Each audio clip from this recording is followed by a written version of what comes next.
تمام ناظرین کو زبیر دانش ٹی وی پر خوش آمدید۔ ناظرین، آج ہم بات کریں گے اردو زبان کے بانی شاعر ولی دکنی کے حالات زندگی اور ان کی شاعری کے حوالے سے۔ ویڈیو کا باقاعدہ آغاز کرنے سے پہلے نئے آنے والے تمام ناظرین سے گزارش ہے کہ وہ ہمارے یوٹیوب چینل کو سبسکرائب کریں اور ساتھ لگے گھنٹی کے بٹن کو بھی دبا دیں تاکہ ہماری ہر نئی آنے والی ویڈیو کا نوٹیفیکیشن آپ کو مل سکے۔ ناظرین، ولی کا اصل نام شاہ محمد اللہ ولی تھا، لیکن ان کو ولی دکنی اور ولی گجراتی کے نام سے بھی یاد کیا جاتا ہے۔ ولی 1668 عیسوی میں پیدا ہوئے اور 1744 عیسوی میں احمد آباد میں وفات پائی۔ ولی کے خاندان کا سلسلہ شیوخ قادریہ سے ملتا ہے۔ بہت سے لوگوں کا خیال ہے کہ وہ دکنی نہیں بلکہ گجراتی تھے۔ انہیں ولی دکنی اور ولی گجراتی ثابت کرنے کے لیے لوگ مختلف دلائل دیتے ہیں۔ دراصل دونوں ہی اپنی اپنی جگہ درست ہیں۔ اردو شاعری کا باضابطہ آغاز ولی دکنی سے ہوتا ہے۔ شاید یہی وجہ ہے کہ محمد حسین آزاد نے انہیں اردو شاعری کا بابا آدم قرار دیا ہے اور انہیں اردو شاعری میں وہی مقام حاصل ہے جو انگریزی شاعری میں چاصر اور فارسی شاعری میں رودگی کو حاصل ہے۔ ولی محض تاریخی اہمیت کا حامل ہی نہیں بلکہ ان کی شاعرانہ عظمت بھی جواب نہیں رکھتی۔ حیرت ہوتی ہے کہ وہ ہر صنف سخن میں قادر تھے، جیسے شاعری ان کے خاندان میں بہت پہلے سے چلی آ رہی ہو۔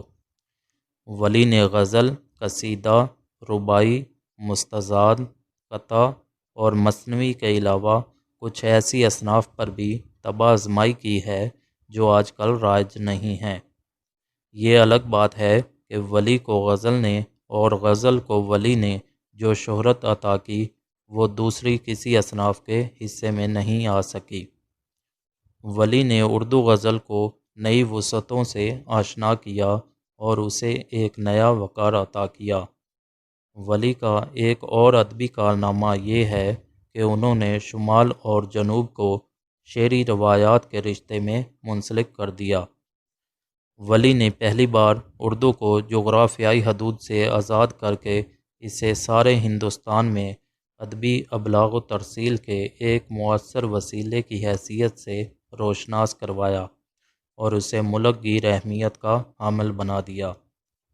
ولی نے اپنے تمام ہم عصر شعراء کو کسی نہ کسی طرح متاثر کیا۔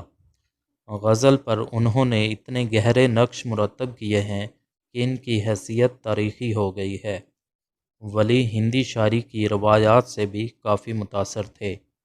ہندی شاعری کی روایت ہے کہ اظہار محبت عورت کی طرف سے کیا جاتا ہے۔ ولی نے اپنی ایک غزل میں عورت سے اظہار محبت کروایا۔ ولی کی غزلوں کی زبان صاف اور شیریں ہے۔ ان کے کلام میں دل کے سوز و گداز کا اثر ملتا ہے اور زبان سادہ ہونے کی وجہ سے پڑھنے کا مزہ دوبالا ہو جاتا ہے۔ ولی کے قصیدے بھی خوب ہیں۔ قصیدے میں جتنی بھی خوبیاں ہونی چاہیے وہ سب ولی کے قصائد میں موجود ہیں۔ شوکت الفاظ، زور، روانی اور تخیل کی بلندی وغیرہ سب موجود ہیں۔ ولی نے اپنی غزلوں میں سیدھی سادی باتیں پیش کی ہیں جن میں تغزل کے ساتھ ساتھ بعض جگہ اخلاقی مضامین بھی موجود ہیں۔ ولی نے نہ صرف دکنی روایات کی پاسداری کی بلکہ امیر خسرو کی قائم کردہ ریختہ کی بنیاد پر شعر و سخن کی وہ عالیشان عمارت تیار کی جس نے کلاسیکی اردو شاعری کی بنیاد کو مستحکم کیا اور اس میں آنے والے عہد کے سارے امکانات سمٹ گئے۔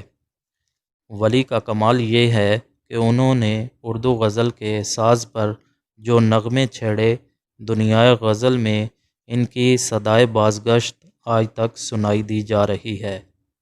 ولی نے زبان و بیان اور شعری مزاج کے لحاظ سے اردو شاعری کو وہ معیار اور مرکزیت عطا کی جس نے شمال و جنوب کی شعری روایات کو ایک کر دیا۔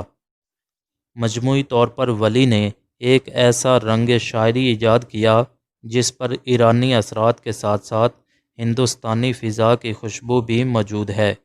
ان کی شاعری میں ہند ایرانی کلچر اور روایات کا وہی دلکش امتزاج و مزاج ملتا ہے جس نے ہندوستان میں اردو اور تاج محل کو جنم دیا ہے۔